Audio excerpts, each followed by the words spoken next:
What is up, everybody? Welcome into episode 78 of the Bullpen. And we're coming to you this week after a overtime nail-biter that could have went either way. What many people are disrespectfully dubbing the toilet bowl of the UFL. How you doing today, producer? Welcome back into the cow pasture. Thank you. I'm glad to be here again. Join the cow pasture and the bullpen, and doing well. Yeah. We're going to get into the scores of the weekend, pop them up right here. But in this episode, we are going to talk a little UFL news. We're going to go out on the limb, talk a little coaching news, talk some hypotheticals. We're going to show you some league news. And at the end, we'll get into Brahma's highlights. We do have some clips. We like to make sure to bring clips from every game. But we're going to talk about a bunch of other stuff before we get there to avoid talking about it. Are you okay with that? I'm good with it. You're good with avoiding it? All right. So, Yeah. So you see the Friday night game, 24-22, win it overtime. We'll bring you the last couple plays in overtime, show you those in the highlights. The game really could have gone either way. I think the ugliest part of the game was, obviously there was like 5 or 6 turnovers. We had 3 interceptions. Memphis had a bunch of fumbles. I will tell you, do you know what the Memphis Showboats net passing yards for this game was? Oh, I know it was low. I saw the figure. I don't remember what it was. It was what? Let's see. Go. Was it under 30? Yes. Yeah. Okay, but guess the number. You're gonna want a number. I want to say 26. 14. Very close. 14 net passing yards according to the official stats on UFL.com. Wow. 14 net passing yards, and somehow we figured out a way of losing this game. We'll show you how we lost it. Yeah. Then we got the Panthers Roughnecks games. This is one of those games. It was a good game. All the games were very entertaining. But this game looks like there was a big spread between winner and loser, but it was very, very close to the end. It ended on a pick 6. But crazy thing, if this would have been an NFL game, some people would have been getting fined, fired, and in trouble because of how big gambling is. Fantasy football, prop betting, over and under, all that stuff in the NFL. It's big in the UFL as well. Obviously, it's not as big as NFL, but the league's got to get something figured out here. They announced that Perkins wasn't starting literally 2 minutes before the game. There's so many people that had the Perkins over. He's basically MVP Perkins this year. The overs have been a lock. It's crazy that they get away with just swapping it right then and there. I don't know when he got hurt. I don't know the particulars. I do know that our Michigan content creator, FBI Tugboat, who does a podcast, PAWD, and also does our gambling pod for the United Football Media, was also taken off guard. So even he had no idea what was going on. It's crazy. What do you think about, I don't want to say it's Bush League, but it's definitely not as professional as we want it to be. Yeah, when you ask that question, you say wasn't as professional. The first thing that comes to my mind is unprofessional. You know, you've got to have a set, limits on when that stuff can be announced so far ahead of time. It's got to be done in a professional manner, and that if they're going to hold somebody like that, that's something that we need to know about ahead of time. Yeah. Speaking of professional manners, what did you think about all the games you watched this weekend? I was so distraught. Let's just say distraught from Friday night's game. That I didn't see much of the other football games the rest of the weekend. What does it mean? I'm a little disappointed, but... What does it mean when you didn't see much? Like, did you watch 50% of the game, 60%? What does did not see much mean? Oh, man. Let's say... Just give me a number, percentage of the games, the other 3 games that you watched. Maybe I'm a little embarrassed by this fact. And I know you're putting me on the spot on purpose. Yeah. 3%. 3%. I think I saw a couple of plays. So just so you know, other than the Brahmas game, which you watched all the Brahmas game because he was there in person. Yeah. But just so you know, 3% of the rest of the games. So even talking about unprofessionalism and stuff, he's not very professional sometimes himself. I will tell you, in the NFL, there's a required posting of the depth charts and that type of information. UFL as well. 48 hours before the game, they're very consistent. As it should be. With getting the depth charts out. But unless something happened literally 2 minutes before the game, somebody was playing the you don't know who my starting quarterback trick is. They still won the game. Then you got the Battlehawks and the Stallions up in the dome. We're going to talk about this game just a little bit. These are the two teams that, everybody on social media right now is really raising a big stink, thinking that the league is going out of their way to placate to these two teams. They're the two most hated teams. No one likes the Stallions because they're winning too much. The Battlehawks have the biggest attendance and fan base, and there's always a conspiracy theory about the league going out of their way to try to get them in the playoffs. We'll talk about that here in a little bit. We're Brahmas fans down here, and we actually lost an actual deserved home game to St. Louis this year, but we simply blamed it on our facility and other priorities such as March Madness that was hosted in the Alamo Dome where the Brahmas play. We didn't actually throw out wild conspiracy theories about the league, but we'll talk about that. And then you got Renegades Defender, great game. The ending of this game. Now, was the 3% of the football you watched this weekend the ending of this game? No. Oh my God! I did not see the ending of that game. I wish I would have. Look. I'm not gonna go through the whole spill.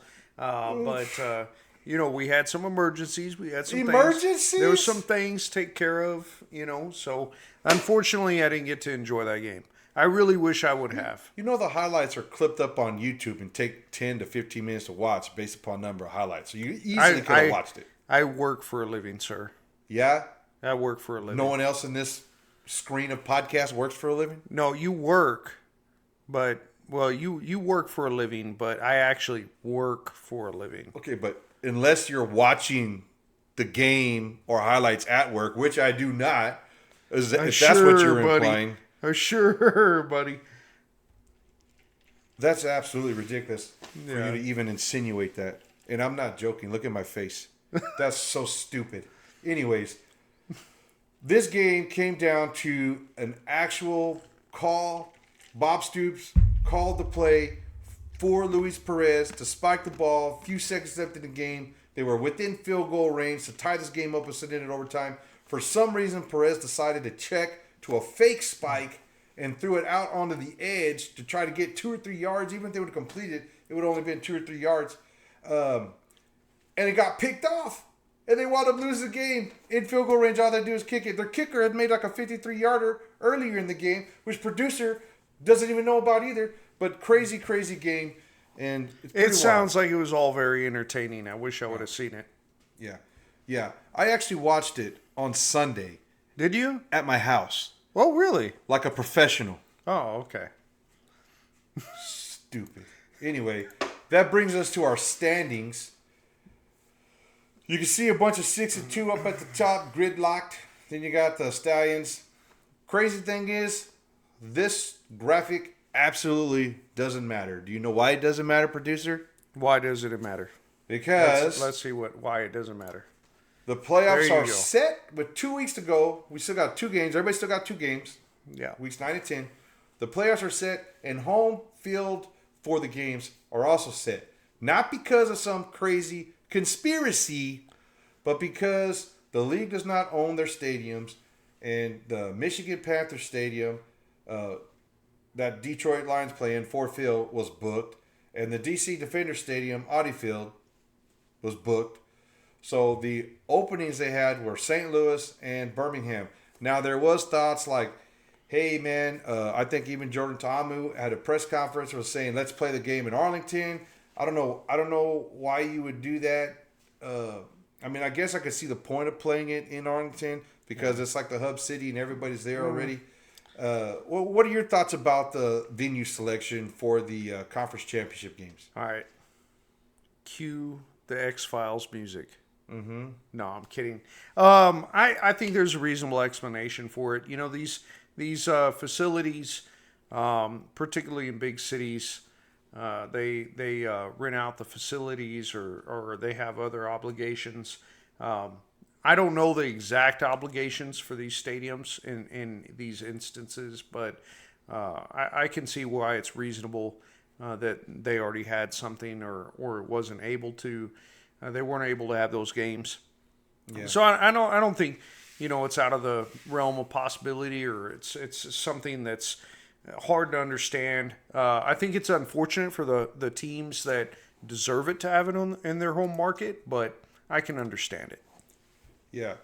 So those of y'all that don't know, maybe non-Brahmas fans, maybe this is something new to you and you think it's some kind of wild deal going on. But we actually only had 4 home games this year, where everyone else got 5. St. Louis got our other home games, so they've already had 6. I thought they had 10 home games. Yeah, It wasn't knows? every game a home game for them. Anyway. We had other things, scheduling conflicts. We didn't even get our first home game till week 5. Yeah. And we were 1-4 when our first home game got here. So, I mean, I think if anybody was going to be on social media crying about conspiracies and the league screwing the team over, I mean, we have every opportunity to do that. But we will not do that from the cow pasture. We're going to just say, what we need to do as fans is get our butts into the stadiums so that the stadiums view the UFL game as more important than the other things going on.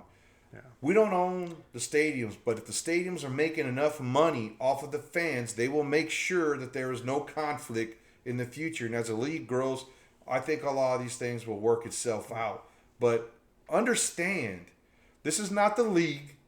This is not Russ Brandon. This is not The Rock or Danny Garcia trying to screw over the DC Defenders. This is Audi Field being booked. Then the other thing is like, oh, well, move it somewhere else in DC, close by. Okay, yeah, like stadiums are just pooped out on every other corner. Oh, sure, find a high school stadium and play it in. Like, come on, it's a Bush League to even suggest that kind of stuff. So really, the only true option would be to host it in Arlington. But even if they had moved this game to Arlington, all the DC people would be pissed off anyways, right? Yeah. And with attendance and everything, if things improve, you change the priority of how UFL games are viewed with these stadiums, particularly, like I say, in these big cities. But some of these events that these stadiums host have a large impact on the economy. They're worth millions and millions. So, how does that relate to what the UFL brings in? Well, we got to make sure that those UFL games are viewed as important, and we're going to do that through attendance. Yeah. Leads us perfect segue, Mr. 3%. Yeah.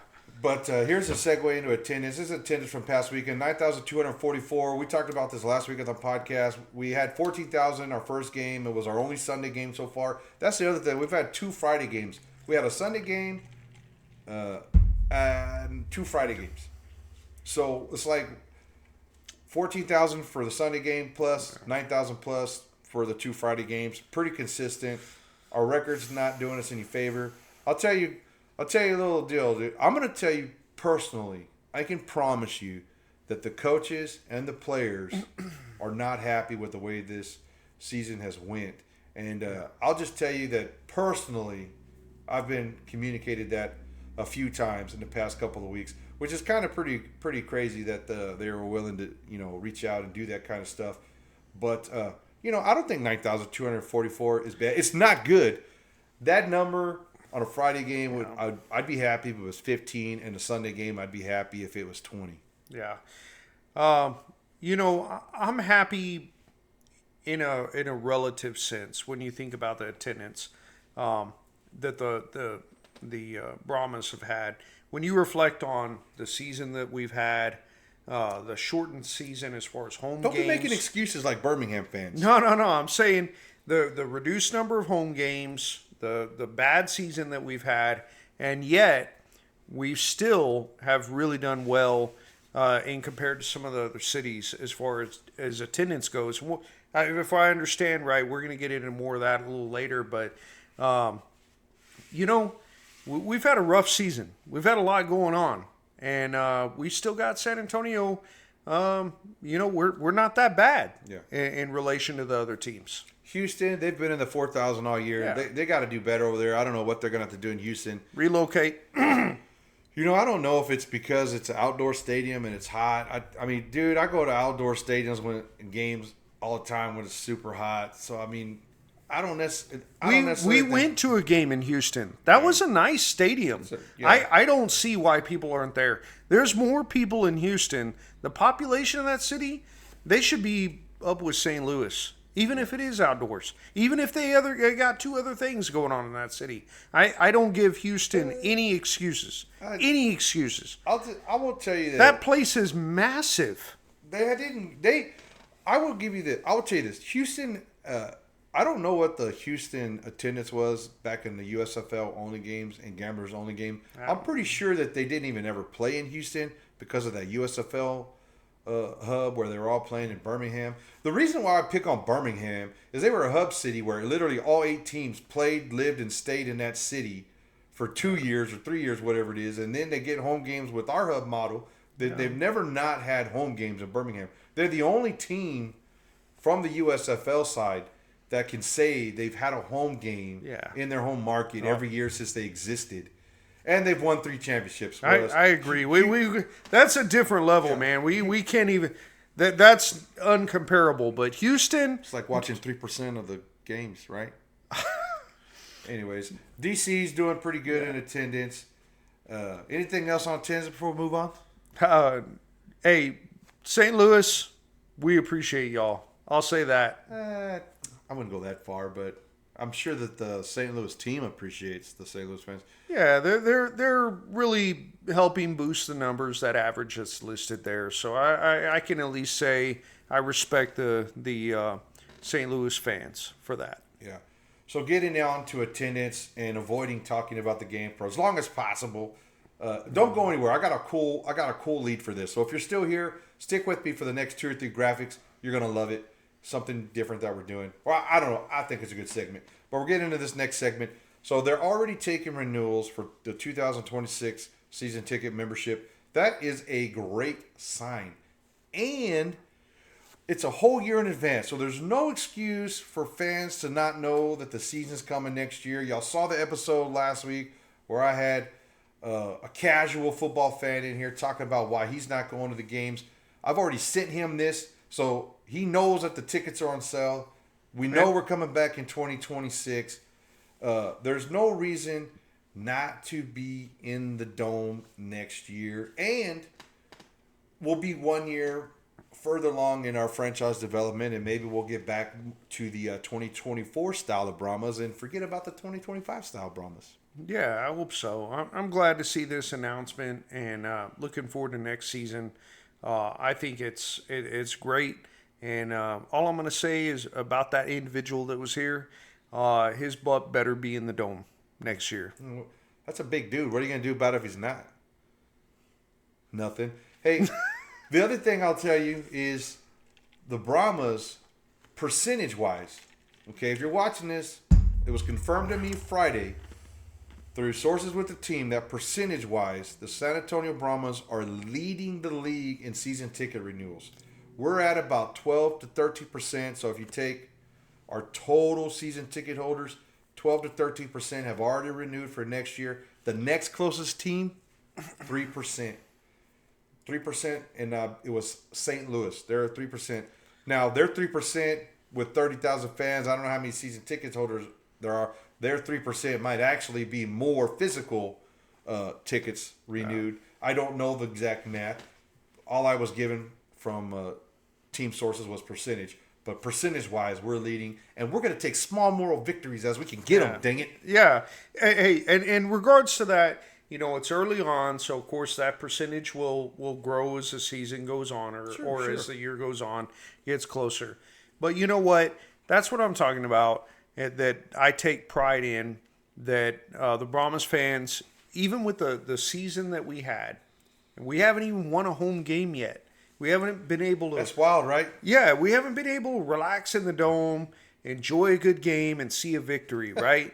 and even with all that, a reduced number of home games, a horrible season, and only one victory on the road... Puro San Antonio's renewing. We're renewing. We're leading the league in renewal percentage. So I'm proud of that. I'll take that victory. So I'm going to get into a little something here. I'm going to pop up this next graphic. So a couple of weeks back on UnitedFootballMedia.com, I wrote an article talking about the ever-changing world of alternative football here in San Antonio. I've kind of alluded to it a little bit in our previous episodes, so I thought I'd just pop it up here.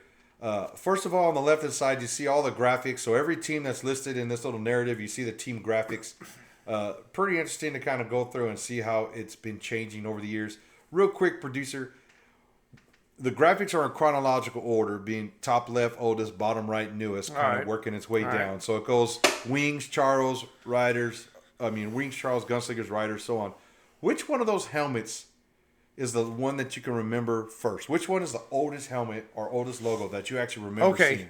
Oldest logo, oldest that I'm familiar with, Gunslingers. The Gunslingers. Yeah. That is awesome. Playing at the rock pile. Yeah. That's where I'm at too. We're kind of in the same age. I actually the brown helmet there for the San Antonio Riders is the one that I actually remember seeing T-shirts of and some gear around. I don't remember the Gunslingers so much. So the Gunslingers were here from 1970. No, excuse me, I got the number wrong. From 1984 to 1985. So I would have been 3 or 4 years old. So I don't know how he remembers them. But I sure the heck don't. But the Rough Riders in 91, 92, I was a teenager. Actually 10 years old, 10 or 12 years old, or whatever it is. And so I kind of remember seeing them happen. But the first team on top, San Antonio Wings, was the first team we were here. The Charros, the San Antonio Charros, that is the only spring team of iteration of NFL-style pro football that has lasted longer than the San Antonio Brahmas at this point. They were here from 1977 to 1983. We have the Brahmas right now. We are definitely going to eclipse that. And I thought this would just be a fun graphic to pull it up. Yeah. If you want to read the years and everything together. It's crazy how many of those leagues didn't even make it past one season, like the Commanders. I will say, I didn't personally go to any games until the Commanders. And Commanders, the games were phenomenal. They were excellent, fun games, and San Antonio really got behind the Commanders. I miss that team so much. I love the Commanders. But the support we had for those games, and really, it was a good football product, but I think the only thing that they did, at least that stands out to me, that was really above and beyond what we see now with the Brahmas, was their intro. They had some great video intros with the lights off and effects and everything. And I wish we saw more of that in the UFL. But love them. And the Brahmas now, what we currently have, better product, great football product. I hope eventually we get to the support that we had there for the Commanders. Yeah. We're gonna get there, but like we said, we gotta last a little longer. To me, the Commanders, out of all those logos there, that is the most San Antonio team, San Antonio specific. It seems so grounded. You got the Alamo on there. You got the city of San Antonio. Those are actually the city of San Antonio's official colors. The two different colors of the reddish and maroonish type colors there. The sword and the star for Texas. A sword representing the military city USA. That was the most thought out logo. And if I could have waved a magic wand, that would be the team. We would still be the San Antonio Commanders. I think if they somehow would have translated that to the UFL or XFL, I think our attendance would have actually been a lot higher and perhaps closer to St. Louis's. So now we're going to get into a little history. We're going to have a little bit of fun. We're going to talk about coaches, right? We've had our turmoil with coaches. You know, Wade Phillips had to step aside, take a leave of absence. We got an interim head coach right now. Our interim head coach, Brock Purdy, he's got one win. We're going to assume right now that Brock. I said Brock. Who's that? Party? That's a quarterback. That's Peyton. I said Brock. Where are you? You're not even paying attention. San Francisco. You're thinking of San Francisco. Yeah, thanks for correcting me. Yeah. All right. Peyton Party's got one win as a head coach, youngest head coach in professional sports in America. And we're going to assume that he's done enough to come back. You know, the players love him. He's a player's coach. He's a master motivator is how I would kind of describe him. And, you know, I think he's cutting his teeth as a head coach right now.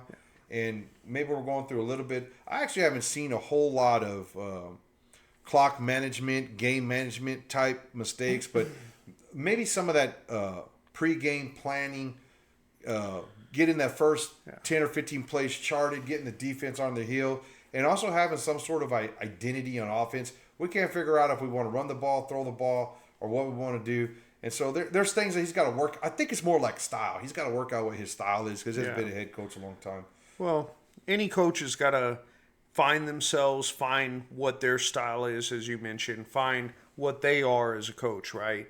And so he's in the process of finding that identity. Yeah. He's a young coach, but so far, many of the things he's done, very supportive of. He's done a great job. I look forward to seeing how he continues to progress. All right. So understand we're not calling for any coach to be fired, but I thought we'd play a little bit of game. Play a little bit of a game here. So in following the UFL's model of head coaching, they originally selected coaches like Bob Stoops, Wade Phillips, coaches that carried names. Even when we had Hines Ward in the XFL, coaches that had like a little bit of a name behind them to kind of help bring casual football fans into the league, right? Peyton Party's name is not near as well known as Wade Phillips. So we're going to pretend that we're getting a whole new coaching staff next year. And that's not saying anything against him as a literally coach. It's that. just I literally just said that. Thanks for reiterating that we're not saying he's getting fired. Would you like to reiterate something again? Isn't that all I do when I sit here? All right. Mr. 3% over here. Yeah. So anyways, I asked producer to give me a dream coach scenario. And with no further ado, we're going to pop up producer's dream coach scenario and have him explain why he chose this coach. In my opinion, it's pretty much a lazy pick, but let's just throw it. Lazy pick? Okay. There you go. John Gruden. There you go. Explain yourself. Well, this is a coach that has extensive head coaching experience, multiple positions, not only as a position coach, but as a head coach, has coached with multiple different teams. I think if the Raiders would have stuck with him when they had him around 2000, they probably would have won a Super Bowl. But they ship him off to Tampa Bay. Traded him to Tampa Bay. Yeah, traded him to Tampa Bay. What did he do? Won a Super Bowl. Okay. With Brad Johnson as a quarterback. Exactly. Man knows defense, which has been a hallmark of the Brahmas. Chucky. He is as a coach, he has been excellent at what he does. He went back to the Raiders, of course. There was some controversy there with some things that he did, which I'm not going to get into. However you feel about that. I'll say it was leaked emails on purpose. But as a coach, he has a name recognition that we talked about, and the pedigree, the knowledge, the experience. He's not going to probably get a NFL job. If he ever wanted to coach again, I think the XFL would be an excellent opportunity. The UFL? Yes, UFL. Sorry. No, you're good. UFL, and particularly with the Brahmas, I think that would be just a dream pick. Mm-hmm. Well, would you guys like to see my pick? What do you think? I'm sure it's well thought out. I don't know if it's well thought out, but it's definitely thought out. All right, let's see. It wasn't on a whim. Let's see. We'll let comments and people decide who they feel is better in the situation.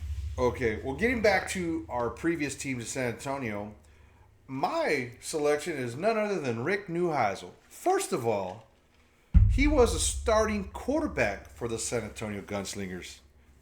Second of all, when the USFL was starting pre-XFL, there was like a race to get San Antonio.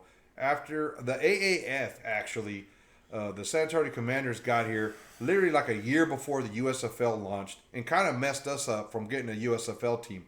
At the time, there was reports out from Rick Neuheisel and other media sources where he even had an ownership partner that was ready to get a USFL team, come back to San Antonio, relaunch the Gunslingers. He's talked about how much he loved being in San Antonio, playing football in San Antonio. You can see his head coaching experience, a lot of college head coaching experience, and even some with the Baltimore Ravens.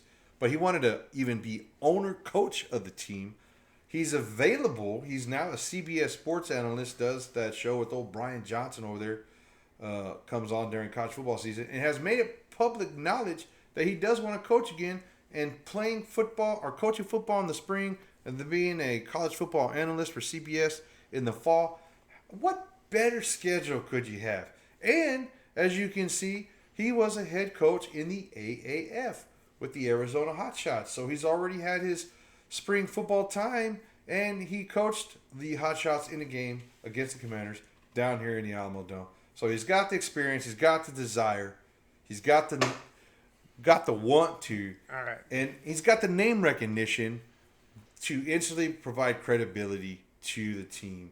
And that would be one of my big name hires for coaching. All right.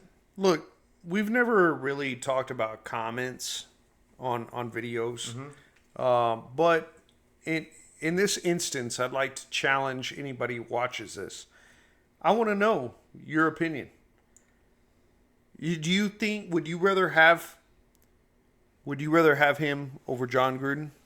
Me? Yeah. Yeah, you Absolutely, would. yeah. You would. Okay, I want to know on YouTube Why do you think I picked him? the public's view. You don't I think want to know other people's view. You don't think I thought about John Gruden? He makes more in 10 minutes at Barstool Sports than he'd make in 19 years coaching us. Okay, but that's not the question. It is The the question is dream scenario. No, it needs to be who's like, going to be your coach, realistic. right?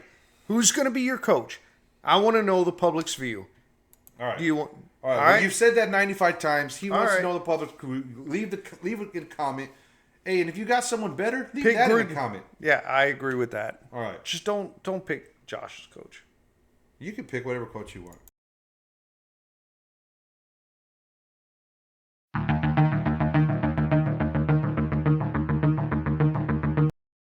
All right, well, let's get into it. You know, we've had our fun. Now we're gonna show you some highlights from the game. We'll talk Brahmas, and then we'll give our predictions for next week to end it up. This is gonna be a quick wrap up. Not gonna be much more time here, but I'm gonna show you a microcosm of the Brahmas season. So going into halftime, we have this play. Second down and 10, snap to the 10 on the play clock. Williams in the pocket over the middle. Finds the open corner. Lassiter, and Lassiter. Beautiful. We actually got lucky, right? Then we get the return down to the 2-yard line. Great defensive play.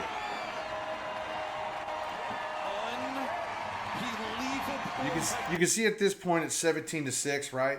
And then what do we do right after that? 2-yard line. Punch it in. Big boy football. Yeah. Right? That's what we're supposed to do. That's how it's supposed to go. Right?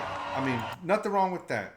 And then we do one of the most rare things for the Brahmas this season. We actually convert an extra point attempt. And as Chase mentioned, they'll get the football to start the second half as well. Here's Corbin, blockers in front. Corbin See?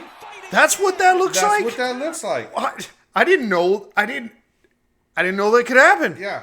So Wow. Yeah, so you got 14-7 at that time. The Brahmas, we're gonna just fast forward through the third quarter. We're gonna get to the end of the game. We're in overtime. The Showboats scored first. The Brahmas didn't score in overtime in the first round, and of course it's best of 3. So here you got the UFL rules. So we're watching best of 3. If the Showboats score right here, game is over, and we officially become last place in the league, right? But then the Brahmas do what Brahmas do. They make big plays. Watch this. And Memphis looking for the win. Williams to the end zone, intercepted. It's so nice. Picked off by Tavante Beckett. And it really gets your hopes up for a win. Oh, yeah, you're there. You stop them. You still got to convert 2 times because it's 3. But then this last play of the game, What'd you say? Brahmas do what Brahmas do. This is like a microcosm of the season Yeah. with the game on the line. You need to focus. You need to execute. You need to be playing your best ball. You need to be concise on what you're doing. Know where the quarterback has to know where everybody's at on the field. And this happens. This hurts. Game on the line. Hogan to throw. Looking. Gets out. That's good. Yeah. Till there. Throwing for the end zone. Batted away. Hold on. The pass Wait. is incomplete. That's the part. And What do you see in the bottom of the highlight? 24-22 Flag. lead. Flag. Yep. The flag down is the only thing keeping this game going. Offense. Yeah. Wasn't a flag on the defense. Yeah. Charlottes win it 24-22 End of game. in overtime. Well, penalties have been a Achilles heel for us this season, among other things. They've also been like timely, like right at the worst time. Like Yeah, absolutely. we've had so many first downs lost this year just because of penalties or a drop ball or something like that. Yeah. So it's just like a microcosm. You make a bunch of fantastic plays to even be in a position to win the game. And of course, don't get me wrong, Memphis wants to win too. So it's not like the other team's not trying. We're not saying that. It's just they talk about football being a game of inches. And it literally is an inch away from a first down here, an inch away from a catch, like so close, but so far away each and every time. And, it's just the way the season went. So you got anything else to add on that? It hurts. Yeah. All right, so we get down into our win-loss predictions. I am now 11-21 for the season. And I am not changing my philosophy now. I am going to continue to pick with my heart. There's only 2 weeks left. What the heck? Me and the Brahmas, we're going to go out with the same record at the end of the year. But I'm taking the Brahmas over St. Louis in St. Louis. The team that they stole from us, the league hates. Oh wait, no, we don't do that on this channel. That's another podcast that does that. Anyways, Where are you? Oh, do you want to mention any? No. I don't mention no names. Okay. I'm the contrarian though that thinks if you're a pro athlete and a pro team, just go win your damn football game. Who cares what stadium you're in? But maybe I'm the outlier here. I don't know. Yeah, it seems very, very specific. That's specific to somebody. If you watch all of our episodes, you know who I'm talking about. Anyways, I got Arlington over Memphis. That's with my heart, and I think Arlington's better than Memphis. I don't know what Luis Perez. He's going to have to do something to make up for last week. Even though no matter what happens, he's going to lose. So basically, the Brahmas, Arlington, and the XFL Conference are just playing for pride at this point. Michigan and Birmingham, I guess they're kind of playing for whoever gets the home field advantage. But as we mentioned before, they're playing in Birmingham no matter what. So it'll be like the coin toss will be the biggest deal. And who gets the ball first and who gets it at halftime. I guess that's strategy. But I'm taking Birmingham and then DC over Houston. I think Houston is on the way up, have an upward trajectory. But I also think that they have similar problems to Memphis and San Antonio, where there's some improvement that needs to be done there. And so those are my predictions. Producer? So for my picks, I think the game with St. Louis, the Brahmas, Renegades, Showboats, and DC Roughnecks are all going to be probably blowouts. Out of those, the closest probably going to be DC Roughnecks, just because Roughnecks have shown themselves to be a pretty competitive team in a lot of situations. Now, in regards to the Panthers and the Ponies, that game is probably going to be the most competitive of the weekend. However, provided Perkins plays, I'm going to pick the Panthers. I just think they're a superior team overall, and if Perkins plays, of course, better quarterback play as well. So I'm going to take them. I'm going to stand by my wins on that side. I think that's. I think I'm going to go 4-0. All road games, right? Almost like home field doesn't matter. Interesting. Yeah. Interesting. Don't think it does. Interesting, man. I don't know. Let me ask you one last question before we get out of here. You do realize that probably a bunch of the starters are not going to play, right? They probably won't. Or do you think that they should play? If I was those two teams, no, I wouldn't play starters. I'd sit them. Well, you know what? I take that back. This is game number 9. I would play them this game and sit them in week 10. You don't want to go too long.